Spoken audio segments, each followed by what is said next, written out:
let's talk about your money. We're going to break down the entire financial system, from the moment a paycheck hits your account to the huge invisible forces that shape its value. The goal here? To give you a map so you can actually navigate it all. We have all been there, right? You see that big, beautiful number on your payslip and you get that little rush of excitement, and then you check your bank account, and the reality is, well, a whole lot smaller.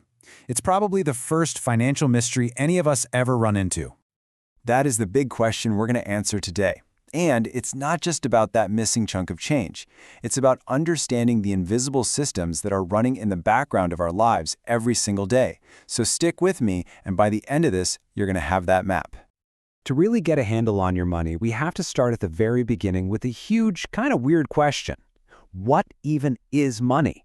The answer is probably not what you're thinking. You see, at its very core, the money we use doesn't really have any built-in value.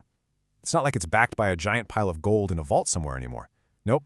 Its entire power, its whole value, comes from one thing: a collective agreement, a shared belief that this piece of paper or these digital numbers actually mean something. I mean, think about it like this. What's the only real difference between a dollar bill and, I don't know, a stick you find on the ground? It's the story. That's it.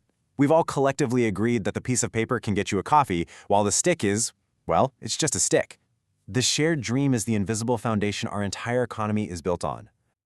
Okay, so money is a shared dream. Cool, but let's bring it back down to earth for a second. What happens the moment that money actually enters your life? Let's trace its journey, from your boss all the way to your bank account.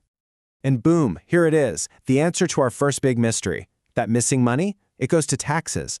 You can think of it as the subscription fee for living in a functioning society. It funds stuff like roads, schools, and healthcare. Social Security is kind of like a forced retirement plan, and Medicare is your contribution to health insurance. It all gets taken out before you even get to touch it. So, once your take-home pay finally gets deposited, what happens then? You know, most of us picture a bank like a giant secure vault, a safe place to just store our cash. But that's not really accurate. A bank is much more active. It's more like a financial matchmaker, connecting the people who have money to spare with the people who need to borrow it. This whole system is called fractional reserve banking, and it works like this. The second you deposit your money, the bank only has to legally keep a tiny piece of it, a fraction, on hand. The rest, it gets immediately loaned out to someone else, maybe for a car loan or a business startup. Now, this is the wild part. This system actually creates new money in the economy, because your full deposit is still on the books, but that new loan is also out there circulating. Your money isn't just sitting there, it's out there working, funding, and literally expanding the economy. Okay, so your money's in the system, and now, two incredibly powerful, invisible forces start to act on it immediately. And you have to understand these because they can either be your best friend, building your wealth, or your worst enemy, digging you into a hole you can't get out of. First up is interest. The absolute best way to think about it is like rent for money. That's it. If you borrow money, interest is the fee you pay the owner for getting to use it for a while. And if you save or invest your money, interest is the reward you get for letting someone else use yours. It's a two-way street. But, and this is a huge but, not all interest is created equal. Simple interest is easy. It's predictable. Compound interest, though, that is the ultimate game changer. It's not just your money earning interest, it's your interest earning more interest. When you're in debt, it's a terrifying trap, but when you're investing, it's like a cheat code for wealth.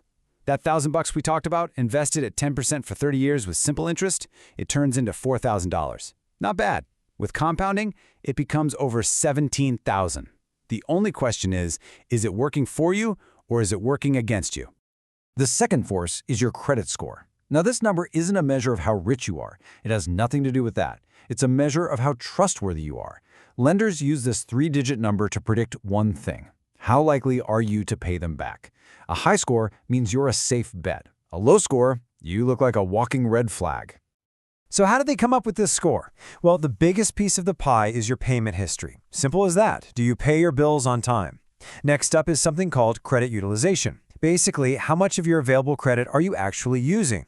Keeping that number low is huge. Then they look at how long you've been borrowing money. A longer history just gives them more data to go on. Look, it's a system with clear rules, and once you know the rules, you can start making it work for you. All right, we've covered our own personal financial worlds. Now let's zoom out to the bigger picture, the economic weather that, like it or not, we all have to live through. Inflation is that slow, quiet thief that steals your money's value over time. Your $5 bill today is still a $5 bill 10 years from now, but it just buys you less stuff. It really is like buying a brand new bag of chips, opening it up, and realizing half of it is already gone. That's inflation in a nutshell. And then you've got recessions. They can feel really scary, for sure, but they're not a sign that the system is broken forever. They're natural, even if they're painful, part of the economic cycle. Think of the economy like a big party. First, you've got the boom, when the party is absolutely raging. Then you hit the peak, when the lights start to flicker a bit. The bust is the morning after, when it's all quiet. But that's always followed by a reset, the cleanup before we start planning the next party. Okay, so we've got taxes, banks, interest, credit scores, and the whole economic roller coaster. So what? What are we actually supposed to do with all this information? How do we use this system to our advantage and actually play the long game? Well, if inflation is that silent thief we talked about, then investing is your shield. It's the #1 way to make your money work for you so that it's growing over time instead of just slowly shrinking in value. So what is investing, really? At its core, it's just trading your money today for some kind of asset that you believe will be worth more money tomorrow. You could buy tiny slices of a company with stocks, you could basically act as the bank by buying bonds, or you can buy a whole basket of different things with funds. The goal is always the same: grow your wealth faster than inflation can shrink it. But here's the secret. The key to successful investing isn't about being a genius or getting lucky or even starting with a ton of money. The most powerful tool you have at your disposal is time. Time is the fuel that makes the magic of compound interest really take off.